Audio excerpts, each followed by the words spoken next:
So I am back at my friend Izzy's family home in Azad, Kashmir. We escaped. So basically, I'm going to give you a short synopsis of what's happened in the last 48 hours. I came off the Green Line up from Karachi to Islamabad to continue on my journey for the Hidden Tribe series starting in the Kalash Valley.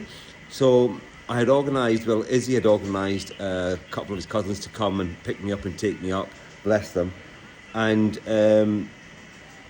cut a long story short, we were driving yesterday for approximately 7.5 hours, got to a place called Timergara, where I'd booked an apartment, booking.com. The apartment was up, so about half eight at night, we had to move to a hotel because the apartment didn't feel safe.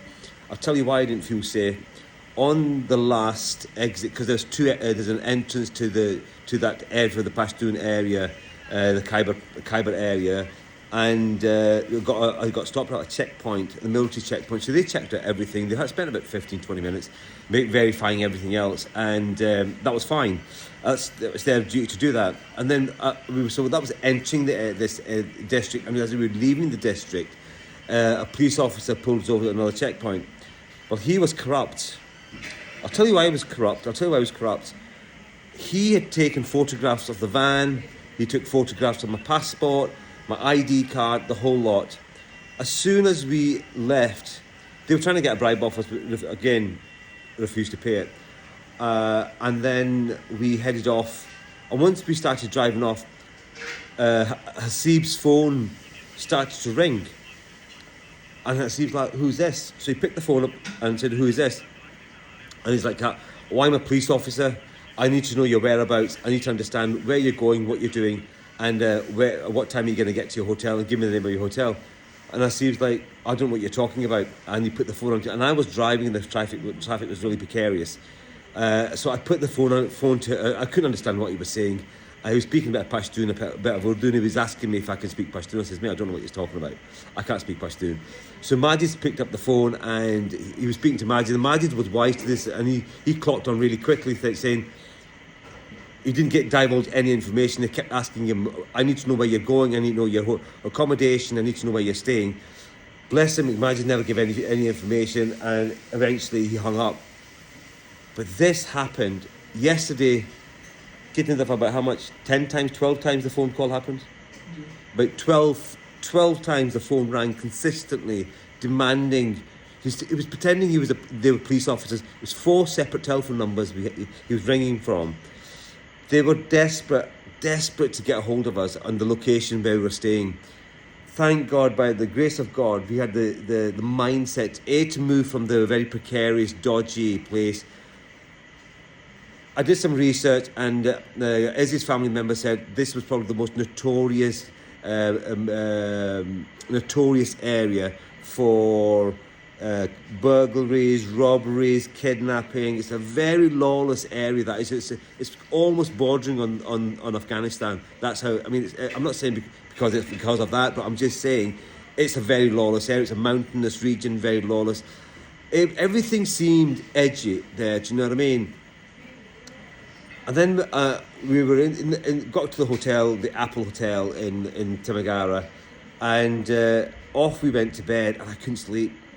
Mind was racing, gut instinct was shouting loud, thinking, "Altaf, don't keep going to Chitral. If you're left on your own and the guys turn back and head off to Islamabad, they were supposed to drop me off at Chitral. You're on your own, and you've got no comeback, no fallback. There's nobody I know in that district or area." My fixer guy, Bhutu Khan, completely went off the radar. Like, he was calling me, but yeah, we're going to do this in Kalash, we can do that in Kalash, and then nothing, not a jot. So that left me concerned and thinking, right, if they leave, I've got my backpack full of stuff. Do you know what I mean? It's stuff that's of value to me and for filming, etc. And you carry passports and IDs and money and all that nonsense, right? But if I get robbed by gunpoint, they'll take everything. And chances are, if I put up any fight, I'll get shot, kidnapped. Kidnapping's a big thing over there as well.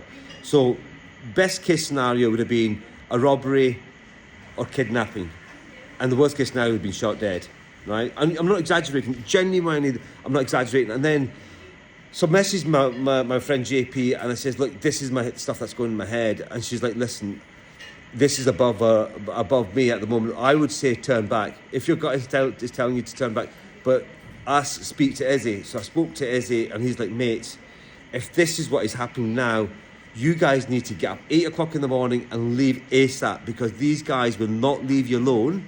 As long as you're in that region, they will find you somehow. They will have a connection in the hotel saying, this is where he is. And that's it.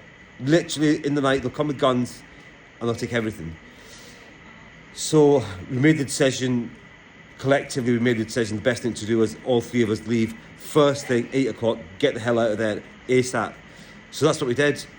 We drove 7.5 hours that night, the night before, 8 hours. And today we've driven 10 hours to get here. 10 hours. What an ordeal that has been.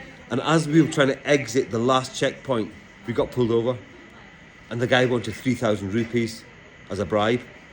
With me being a tight marksman, I wasn't prepared to pay him a cent on principle, because apparently my international driving license wasn't valid in Pakistan. And I said, but hang on, it says international. He says, yes, but where do you get it renewed? I says, but it's within date. It doesn't get renewed till next year. And but he just wanted money. He said clearly to Matt, he says, give me 3,000. And I said, mate, I'm not going to give you 3,000. I'm not going to give you 3,000. And then he called his superior over, and then he asked me to get out of the car and exit the car. And I left the car, and I was like, mate, here's my ID. He wanted my ID. Gave him the ID. He's holding my Pakistan ID. He's holding the international card. He goes, have you got a passport? So I gave him a copy. I've got a laminated copy of my passport. Gave him that. As soon as he saw a British citizen, the whole attitude changed, because it's too much hassle for them, because A, they're not going to get a bribe, and they can't do anything about it. So thankfully we exited there and just hammered it, like literally hammered it, back to Islamabad. And then the story didn't finish there, so we stopped off at my local place in the E11, Wasim's place. And so I was like, do you know what, this guy was still ringing us,